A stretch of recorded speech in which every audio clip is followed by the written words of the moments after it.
میں قربان جاؤں حضور کی شان اور عظمت پہ، اور حضور کی نسبت سے اور حضور کے صدقے سے جو اللہ نے ہمیں عزتیں عطا فرمائی ہیں۔ ہمیں تو اگر سانس کے ساتھ بھی اللہ کا ذکر کریں، اللہ کا شکر ادا کریں اور محبوب علیہ السلام کی ذات پہ درود پڑھیں تو ہم پھر بھی اس کا بدلہ نہیں اتار سکتے۔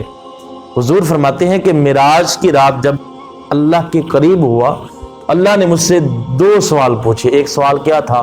ایک سوال یہ تھا کہ محبوب، ہم نے آپ کو سب سے آخر میں بھیجا ہے، کیا آپ کو غصہ تو نہیں لگا؟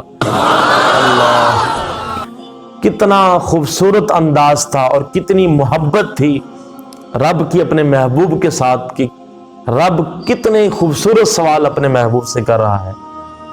پوچھا محبوب، ہم نے آخر کے اندر آپ کو بھیجا ہے، کیا آپ کو برا تو نہیں لگا؟ حضور فرماتے ہیں کہ میرے رب نہیں۔ اے محبوب، ہم نے آپ کی امت کو آخر کے اندر بھیجا ہے، کیا آپ کی امت کو تو برا نہیں لگا؟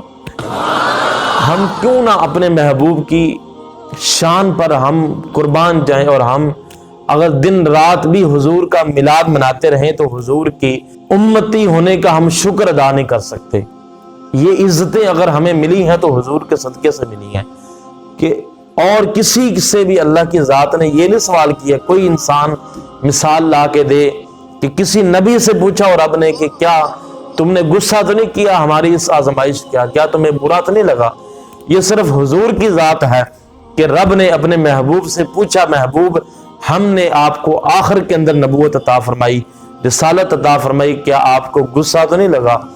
اور ہم نے آپ کی امت کو آخر کے اندر بھیجا، کیا آپ کی امت کو تو برا نہیں لگا؟ میرے حضور نے فرمایا کہ میرے رب نہیں۔ تو یہ شان اور یہ مقام و مرتبہ ہے کہ جو حضور کے صدقے سے اللہ ہمیں بھی عطا فرماتا ہے۔ ہمیں چاہیے کہ حضور کے سچی امتی ہونے کا حق ادا کریں، اور نماز بھی پڑھیں اور تلاوت قرآن پاک بھی کریں، حضور کی ذات پہ درود پاک کی بھی کثرت زیادہ سے زیادہ کریں۔